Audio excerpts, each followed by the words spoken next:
वैसा किन चीज रो सर्वे हैं कई चीज रो सर्वे पानी मिट्टी है अच्छा सिंपल है पत्थर रा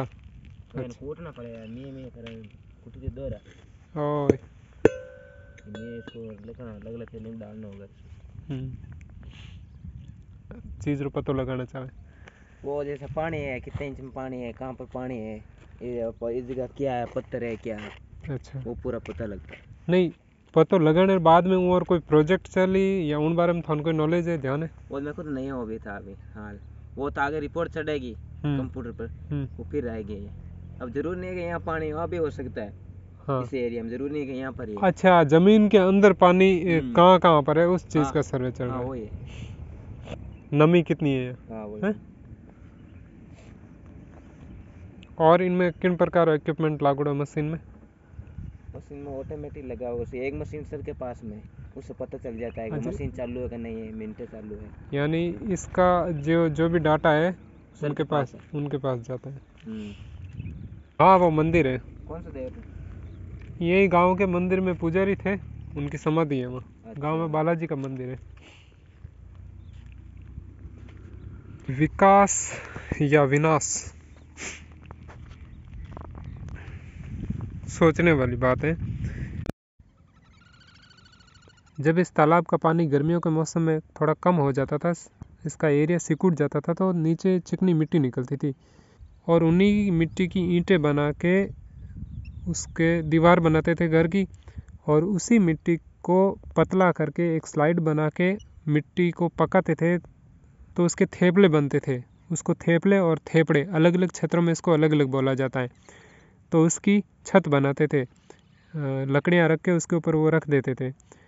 तो ये कितना इको फ्रेंडली घर होता था सस्टेनेबल होता था प्रकृति को कोई नुकसान नहीं होता था हम ये कई बार सोचते हैं लोग बताते हैं कि अपने एक के करने से क्या होगा या फिर प्रकृति का नुकसान करने से ही क्या होगा तो प्रकृति का नुकसान करोगे तो वो आपको दोगुना करके लौटाएगी प्रकृति आपसे नहीं हारेगी ये मान लीजिए आप सोच रहे हो कि हम प्रकृति को हरा देंगे इस धरती को हरा देंगे इस सृष्टि को हरा देंगे वो तो जब उसकी एक छोटी सी फुंसी भी होती है ना तो ज्वालामुखी फटती है भूकंप आते हैं अपने छोटे से परिवर्तन की वजह से वो यहाँ इतना तहलका मचा देती है कि आपकी जड़ें हिला देती हैं लेकिन जब आपके हमारे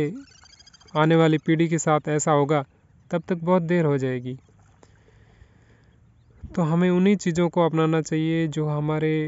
पूर्वज हजारों लाखों साल से इस धरती के साथ जी रहे हैं यदि धरती के साथ प्रकृति के साथ छेड़छाड़ करोगे तो फिर उसका अंजाम तो आपको भुगतना ही पड़ेगा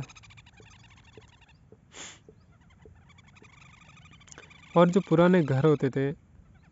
तो ये राजस्थान से मैं शूट कर रहा हूँ लगभग बाड़मेर जोधपुर के आसपास का ये एरिया है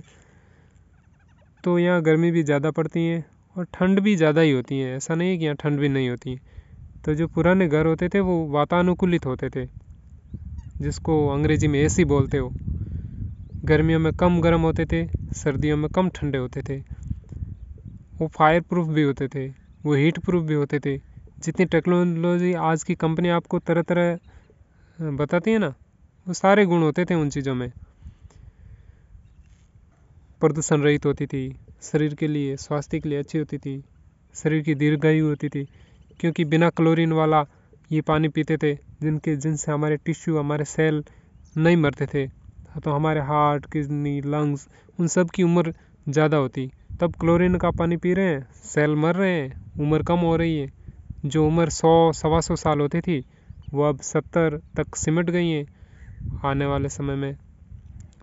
फिर कब होंगी तो मेरा वीडियो बनाने का तात्पर्य यही है कि जो पुरानी चीज़ें हमें अपनानी चाहिए उन्हें हमें पिछड़ा नहीं मानना चाहिए वो हज़ारों साल से रिसर्च की हुई चीज़ें हैं और हम आज की हाँ मैं आधुनिक विज्ञान की बात गलत नहीं है लेकिन उनका रिसर्च कितना है 100 साल 200 साल लेकिन हज़ारों साल वाले रिसर्च को हम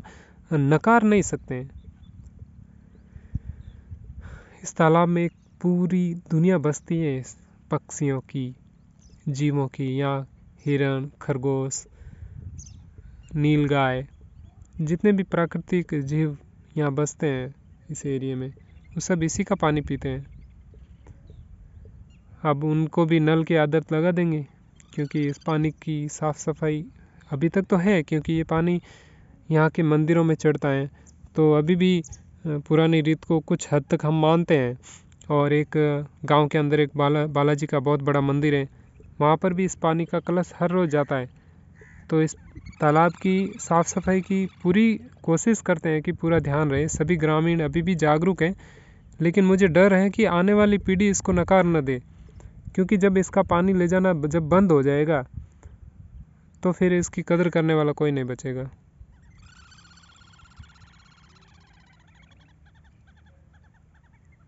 और हम मानने लगे हैं कि जो हमें नल द्वारा पानी मिल रहा है वो सुरक्षित है, वो शरीर के लिए ठीक है। क्या सच में वो ठीक है?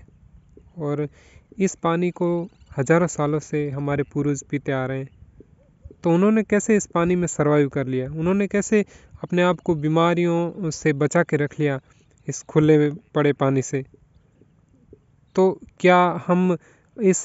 हाँ, मैं आधुनिक विज्ञान को भी मानता हूँ, लेकिन उस आधुनिक विज्ञान के पीछे मैं अपने पूर्वजों के विज्ञान को नहीं ठुकरा सकता, कि जिन्होंने अपने ऊपर रिसर्च किया, अपने ऊपर मान सकते हैं कि उन्होंने हजारों साल लाखों साल इस पानी को पी के बिताई है। तो ये तो रिसर्च सामने ही दिख रहा है कि उन्होंने इतने टाइम तक सर्वाइव कर लिया बिना किसी बड़ी बीमारियों के, बिना किसी हॉस्पिटल और के चक्कर में। हम नल का पानी पी रहे हैं, कुछ भी हो जाए भाग के हॉस्पिटल जाते हैं। और कई बार नल के पानी की शुद्धता का हमें अंदाज़ा नहीं होता कि वो कितना घातक होता है, उसमें कैसे कैसे रसायन मिलाते हैं उस पानी को साफ़ करने के लिए। एक बात आप मान लीजिए कि जो ये तालाब का पानी है, इसमें कितने सारे जीव हैं। वो जीव क्यों हैं? क्योंकि इस तालाब के पानी में किसी प्रकार का केमिकल ऐसा पदार्थ नहीं है जिससे जीव मरे। अब जीव तो सभी प्रकार के जीव होते हैं, हम भी एक प्रकार के जीव हैं। तो जो हमें नलों से पानी मिलता है उसमें जीव नहीं पनपते हैं, छोटे जीव नहीं पनपते हैं, क्योंकि वो उस पानी में ऐसे ऐसे रसायन मिलाते हैं शुद्धता के नाम पर कि वो जीव मर जाते हैं।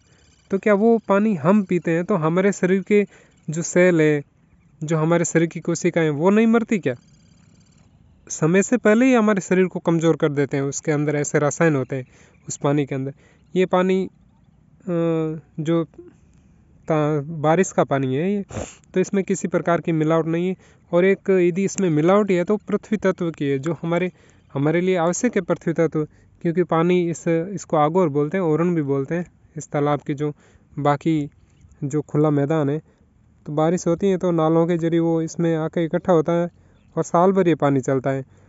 बारिश का पानी सालों साल चलता था, क्योंकि पानी का अत्यधिक दोहन नहीं करते थे। वो पानी को अपने घरों में भी टाँके कूंड बना के स्टोर करके रखते थे, और इस प्रकार से व्यवस्था होती थी हर प्रकार से कपड़े धोने की, नहाने की, कि पानी कम से कम व्यर्थ हो। जैसे आज हम एक बार नहीं 2 बार नहाते हैं। 2 बार का मेरे कहने का मतलब है कि एक बार नहा लेते हैं, फिर साबुन लगाते हैं, फिर और नहाते हैं। तो हमने उस पानी को भी प्रदूषित किया और उस पानी का उपयोग भी ज़्यादा किया। तो यदि आवश्यकता हो तो साबुन लगाए। क्या सच में साबुन की आवश्यकता है? वो साबुन जो फैक्ट्रियों में बनता है वहाँ कितना प्रदूषण होता है। तो हम इस चीज़ में इतने खो गए हैं कि हम अपने आप को, अपने प्रकृति को इतना भूल रहे हैं। ये कहने का मतलब अपने ही पैरों पे कुल्हाड़ी मार रहे हैं हम।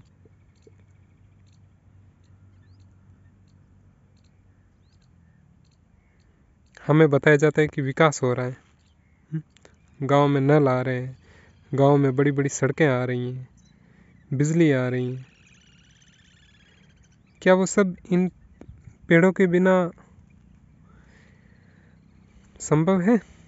अब इस गांव में कुछ गिने चुने लोग हैं जो इस तालाब का पानी को पीते हैं। उन्हें नल का पानी अच्छा नहीं लगता है। 4-5 घर हैं, सौभाग्यशाली हैं वो जो इसका पानी अब भी पी रहे हैं। हमारी मानसिकता टीवी के विज्ञापनों ने और ये जो मीडिया है, सिनेमा है, ऐसी मानसिकता बना दी कि हम अपने जो पुराने रिवाज थे, पुराने जो नियम थे पूर्वजों के, उनसे नफ़रत करने लग गए हैं, उनको पिछड़ा मानने लग गए हैं।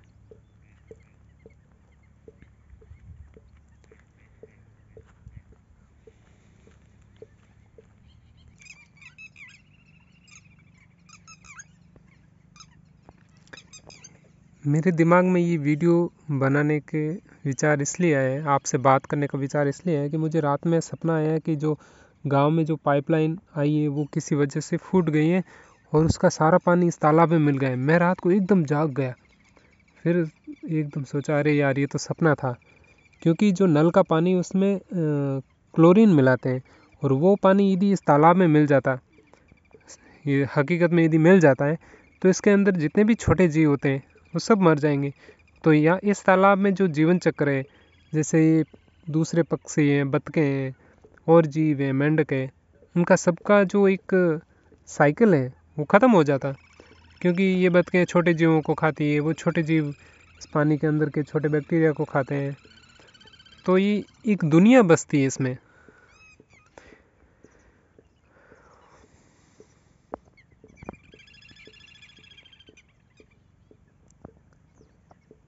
आपको जो ये कट यहाँ पे एक रिसर्च कंपनी है, ये बड़ी कंपनी है, वो इस ज़मीन के अंदर के भूजल को और यहाँ का कैसा वातावरण है उस पर सर्वे कर रही है। वो पता लगा रही है कि ज़मीन के अंदर भूजल है या नहीं है, यदि है तो उसका दोहन करें। तो जब भूजल का दोहन हो जाएगा, सभी पूरा दोहन हम कर लेंगे, तो फिर आने वाली पीढ़ी के लिए हम क्या छोड़ेंगे। और एक बात और है, मैं मेरी खुद की प्रैक्टिकल बात बता रहा हूँ। सांचौर जो राजस्थान में पड़ता है, वहाँ के आसपास में पहले खारा पानी नहीं था, यानी ज़मीन ऊपर से खारी नहीं थी, जिसको यहाँ खार बोलते हैं। अब वहाँ समुद्र का खार, कच्छ के रण का खार वहाँ तक पहुँच गए, क्योंकि उसके अंदर ज़मीन के अंदर जो पानी था उसका दोहन कर लिया, जो मीठा पानी था। तो जो समुद्र का सतह का जो पानी है वो ज़मीन के अंदर अंदर वहाँ तक पहुँच गया और उस ज़मीन को बंजर बना रहा है, वो खारा बना रहे हैं। तो हम ज़मीन के पानी का जितना दोहन करेंगे तो समुद्र का पानी वहाँ तक आएगा, उसके लेवल तक आएगा, जो सी लेवल है वो। और जिन एरियो में पहले ज़्यादा ट्यूबवेलें थी, अब उस बात को 10-15 साल हो गए, अब वहाँ कुछ नहीं है, ज़मीनें बंजर हो रही हैं। ज़्यादा यूरिया, ज़्यादा रासायनिक उर्वरक उपयोग में लेके उस ज़मीन को ख़राब कर दिया लोगों ने। सबको सब कुछ जल्दी चाहिए, इतनी भोगवादिता बन गई है कि हर किसी का एक स्टेटस, यानी एक ऐसा सिंबल हो गया, एक अपने पास बड़ा सा बंगला हो, घर हो, गाड़ी हो, बहुत सारी बाज़ार की चीज़ें हो, तब हम आधुनिक लगेंगे, तो हम सभ्य लगेंगे।